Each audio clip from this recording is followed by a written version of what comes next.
welcome back to my YouTube channel. It's your millennial mom, Juvy! Hello mga moms! So if bago kayo sa aking channel, please make sure that you hit the subscribe button so you'll be part of our growing family. And sa video ngayon, meron naman po tayong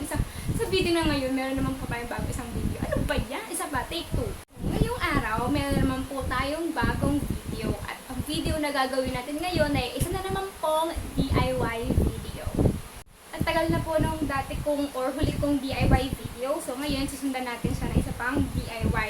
At ang DIY na to ay napapanahon ngayon bilang homeschooling ang ating mga chikiting or online school sila ngayon. Kaya naisip kong i-share to sa inyo para sa iba na naghahanap kung paano gawin ito para sa ating mga chikiting. So, dahil nga po mga moms, homeschooling tayo or online school tayo ngayon, may mga modular or may mga kailangan tayong i-print. Kaya naisip ko i-share sa inyo ang DIY bookbind.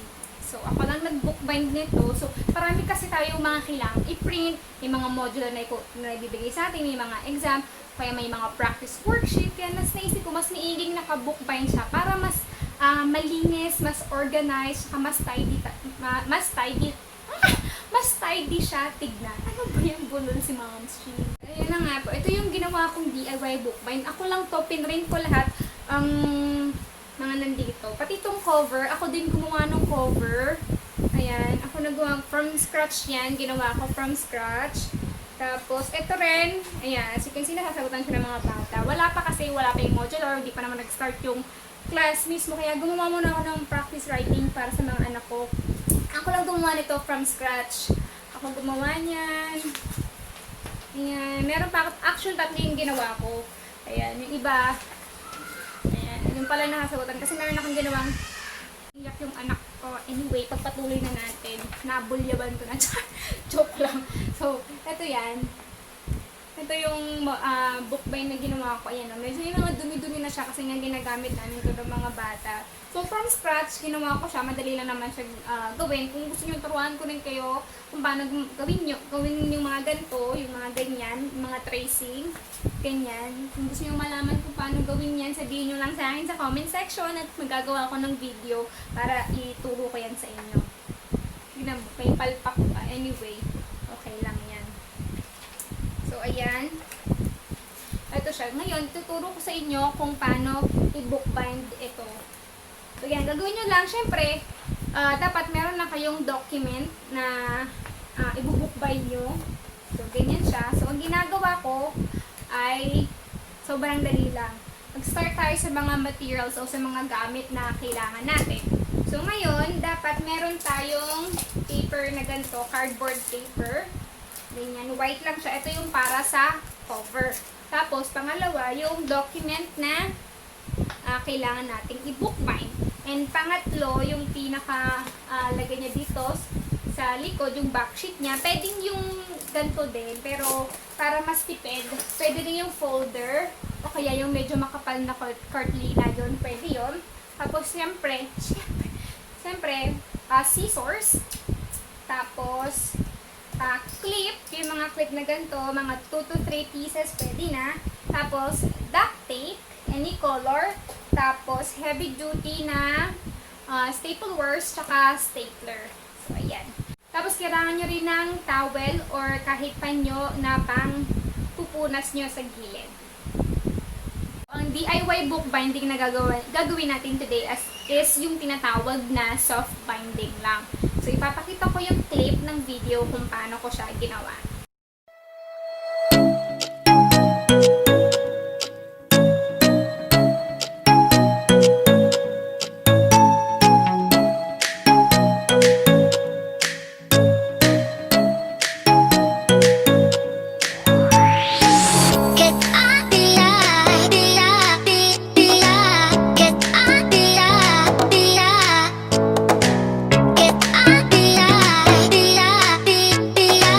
Get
po kadali gumawa ng softbound bookbind. So this will be the end of this video, and this has been your millennial mom.